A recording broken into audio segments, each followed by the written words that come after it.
अस्सलाम वालेकुम स्टूडेंट्स, तो welcome back to my channel group 3 experts. आज से हम लोग स्टार्ट करने वाले हैं मिड टर्म से लेकर फाइनल तक ग्रुप 3 के जितने लेक्चर्स हैं उनको हम कॉन्सेप्चुअली देखेंगे, एग्जांपल्स को भी सॉल्व करेंगे और साथ साथ प्रैक्टिकल वर्क भी करेंगे। तो सबसे पहले हम लोग डिस्कस कर चुके थे ग्रुप्स क्या होते हैं, properties of real number, properties of complex number, सब ग्रुप क्या है, बिलियन ग्रुप क्या है और परमुटेशंस वगैरह क्या है, और बाइनरी ऑपरेशन, सारा कुछ हम ये ग्रुप्स के अंदर डिस्कस कर चुके हैं। तो नॉर्मल सब ग्रुप भी डिस्कस कर चुके हैं और मज़ीद बहुत सारे टॉपिक डिस्कस कर चुके हैं और थ्योरम्स डिस्कस कर चुके हैं। तो अब हमने स्टार्ट करनी है आगे से रिवीजन, जो मिड टर्म से लेकर फाइनल तक हमारा सिलेबस है, तो लेक्चर नंबर 23 से लेकर 45 तक है। सो हमारे पास अब टॉपिक आज से जो हम लोगों ने करना है वो फैक्टर ग्रुप से करना है, जो कि टॉपिक नंबर 96 है। तो यहाँ से हम लोग स्टार्ट करेंगे। मैं आपको कॉन्सेप्चुअली भी सारा पीछे से भी रिवाइज करवाता जाऊँगा और बाकी हम एग्जांपल्स को भी देखेंगे और हैंड आउट की भी सब चीज़ें फॉलो करेंगे, वहीं से सारा कुछ पढ़ेंगे और मज़ीद अपने से भी चीज़ें एडिशनली आपको बताता रहूँगा। तो साथ साथ मैं आपको बताता चलूँ, मैंने MTA 631, 633 और 634 की क्लास भी स्टार्ट की हुई है।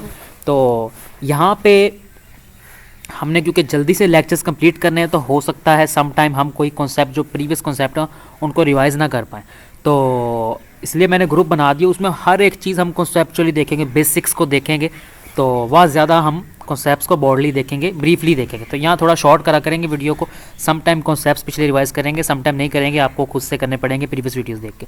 तो फैक्टर ग्रुप क्या होता है, क्वोशिएंट ग्रुप क्या होता है, आज डिस्कस करते हैं। देखिए, फैक्टर ग्रुप, क्वोशिएंट ग्रुप दोनों एक ही नेम है। अब हमारे पास इसके लिए एक ग्रुप का होना ज़रूरी है और साथ में इसके लिए एक नॉर्मल सब ग्रुप का होना ज़रूरी है। तो अब ग्रुप क्या होता है, कहता है कि लेट जी बी ए ग्रुप, उस पर जो बाइनरी ऑपरेशन परफॉर्म है, जो उसके एलिमेंट्स पे बाइनरी ऑपरेशन परफॉर्म है, स्टैटिक का परफॉर्म है, मतलब मल्टीप्लाई का। और एच एक नॉर्मल सब ग्रुप है। तो ग्रुप क्या होता है सबसे पहले ये बता देता हूँ। ग्रुप के लिए 4 प्रॉपर्टीज़ का होना ज़रूरी है। कोई भी सेट, कोई ग्रुप होगा तो उसके लिए 4 प्रॉपर्टीज़ होल्ड करना जरूरी है। Closure property, associative law, identity law and inverse existence of inverse. तो ये प्रॉपर्टीज़ आप लोग डिस्कस मैं आप लोगों को ग्रुप में ही करूंगा ब्रीफली, क्योंकि हम लोग पहले डिस्कस कर चुके हैं। या अगर आप लोगों का प्रीवियस वीडियोस को नहीं देखा है तो उनको देख के आप लोग रिवाइज कर सकते हो। और एच एक नॉर्मल सब ग्रुप है जी का, मतलब नॉर्मल सब ग्रुप के लिए हमारे पास जस्ट ये रिलेशन होना ज़रूरी है, G H G inverse belong to H, मतलब कि जी और जी इनवर्स ग्रुप से जो एलिमेंट लिए हैं उसको अगर एच को सेंटर में रखें उनके, तो वो भी हमारे पास नॉर्मल सब ग्रुप के अंदर ही आंसर आएगा। एच सब ग्रुप है जी का, ठीक है। तो ये नॉर्मल सब ग्रुप के लिए होल्ड करता है। अब जब हमारे पास जी एक ग्रुप और एच नॉर्मल सब ग्रुप है, तो हमारे पास लेफ्ट को सेट इक्वल टू राइट को सेट भी होगा। मतलब लेफ्ट को सेट इक्वल टू राइट को सेट होता क्या है, हमारे पास जो लेफ्ट को सेट होता है मतलब कि एच कोई भी एक एलिमेंट है, ठीक है, ये एच एक सब ग्रुप है, उसके साथ हम ग्रुप के एलिमेंट्स को मल्टीप्लाई करते जाएं। अगर हम ग्रुप के एलिमेंट को मल्टीप्लाई करते जाएं, जैसे कि H A of 1, H A of 2, ये ग्रुप के एलिमेंट को हम राइट साइड पे मल्टीप्लाई करें तो राइट को सेट होगा। इन केस अगर लेफ्ट साइड पे मल्टीप्लाई करेंगे तो लेफ्ट को सेट होगा, जो कि यह मैं नीचे बता चुका हूँ। तो अब क्वोशिएंट ग्रुप को डिस्कस कर रहे हैं। तो यहाँ पे हमारे पास एच नॉर्मल सब ग्रुप है, ऊपर बता दिया, और जी मल्टीप्लिकेटिव ग्रुप है, एडिशन के लिहाज से नहीं बल्कि मल्टीप्लिकेशन के लिहाज से, एडिशन के लिहाज से भी हो सकता है। तो जो ये जी ओवर एच है, मतलब ग्रुप को नॉर्मल सब ग्रुप पे डिवाइड किया, यही क्वोशिएंट ग्रुप होगा, मतलब जो राइट को सेट का सेट होगा हमारे पास। तो ये जो एच होगा ये भी बिलोंग करेगा जी ऑफ एच को। एक एग्जाम्पल लेते हैं, उससे अच्छे से क्लियर होगा। तो हमारे पास क्वोशिएंट ग्रुप और नॉर्मल या फैक्टर ग्रुप हम लोगों ने फाइंड करना है। तो हमारे पास जी एक ग्रुप है, उसके 4 एलिमेंट्स है, इसको फोर्थ यूनिट ऑफ यूनिटी भी कहते हैं, 1 - 1 एटा माइनस एटा। और एच भी एक ग्रुप है। अब हमने मल्टीप्लिकेशन के लिहाज से क्वोशिएंट ग्रुप फाइंड करना है, तो हम क्या करेंगे, राइट को सेट्स फाइंड करेंगे। आप लेफ्ट को सेट्स भी फाइंड कर सकते हो, दोनों ही एक ही बात है, आंसर सेम आएगा। तो एक कर सकते हो आप लोग, मतलब एच को 1 से मल्टीप्लाई किया, इस सब ग्रुप को इस सब एलिमेंट से मल्टीप्लाई करना, तो हमारे पास एच ही आएगा। 1 को इससे किया, तो अगर एच को एयोटा से किया तो एच एयोटा ही आएगा हमारे पास। तो यहाँ आप करके देख सकते हो मल्टीप्लिकेशन।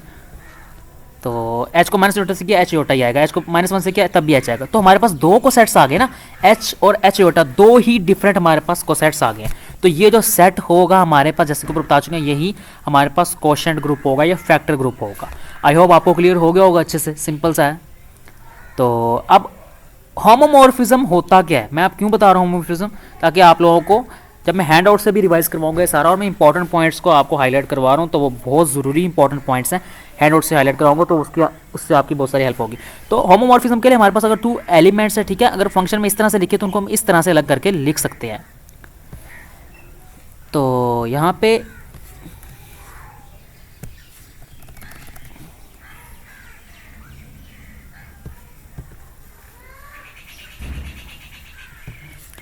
तो आई थिंक सो इसको मैं फाइल को दोबारा ओपन करता हूँ। तो हम फाइल को दोबारा ओपन करते हैं।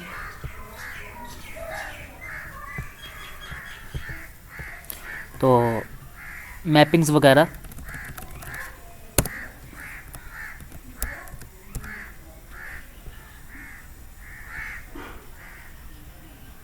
चलिए इनको हम डिस्कस करते हैं। आई थिंक सो वो व्यूज़ का थोड़ा सा ऊपर को हो गया है, तो इसको हम डिस्कस करते हैं बाद में। मैं दोबारा से बना देता हूँ आप लोगों के लिए। तो अब हैंड आउट पे आते हैं, देखते हैं अभी फैक्टर ग्रुप यहाँ पे कैसे है, क्या कोई वर्डिंग चेंज तो नहीं है। बिल्कुल सेम एज इट इज़ ऐसा ही होगा। कुछ डेफिनेशन को आसान करके लिखा हुआ है, तो आप मेरी वाली डेफिनेशन यूज़ कर लो या हैंड आउट से करो, तो एक बात है। अब देखें यहाँ पे एच कोई ग्रुप है, ठीक है, नॉर्मल सब ग्रुप वही बात कर रहा है, ठीक है, और जी उसका एक ग्रुप है। तो जी ओवर एच मल्टीप्लिकेशन के लिहाज से क्या होगा, फैक्टर ग्रुप होगा, कोशेंट ग्रुप होगा।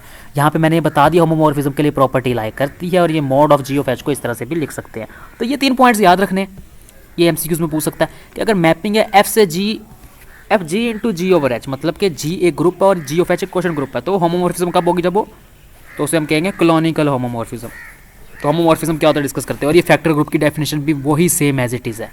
और यहाँ पे अगर 2 सेट्स के एलिमेंट लेते हैं, तो जो एक्स डैश है वो सेट 2 सेट्स का प्रोडक्ट लेते हैं, ठीक है, एक्स ओवर एक्स डैश, तो वो भी सेट एक्स में ही आएगा, इवन कि हम एक्स को डिवाइड भी कर देते हैं।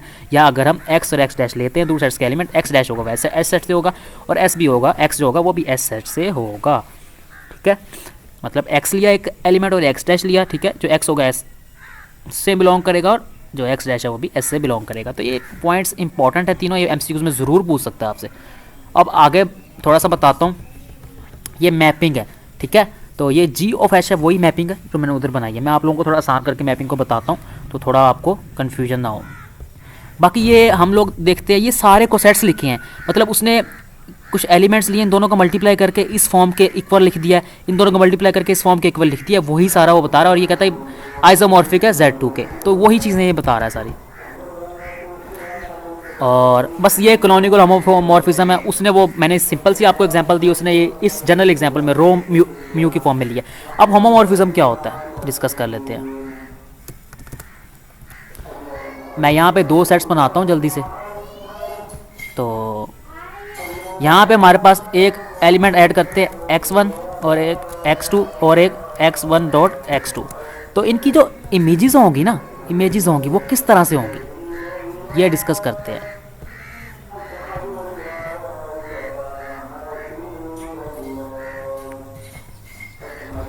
तो हमारे पास जो इमेजेस होंगी वो इस तरह से होंगी,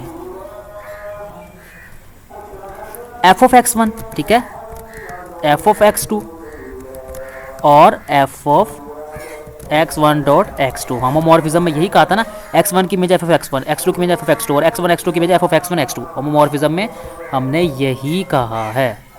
आई होप आपको क्लियर हो गया होगा।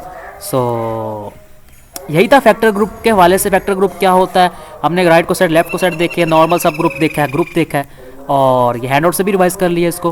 तो ये क्रॉनिकल होमोमॉर्फिज्म है, ये हम लोग देख लेंगे, ये एमसीक्यू में पूछ सकता है। सो इंशाल्लाह नेक्स्ट टॉपिक में हम लोग डिस्कस करेंगे कोसेट मल्टीप्लिकेशन और नॉर्मेलिटी क्या होती है। सो अगर वीडियो पसंद है चैनल को ज़रूर सब्सक्राइब करें और ग्रुप को भी ज़रूर ज्वाइन करें, वहाँ हम मज़ीद ब्रीफली देखेंगे चीज़ों को, आपको बेसिक से हर एक चीज़ समझाई जाएगी। टेक केयर, अल्लाह हाफिज़।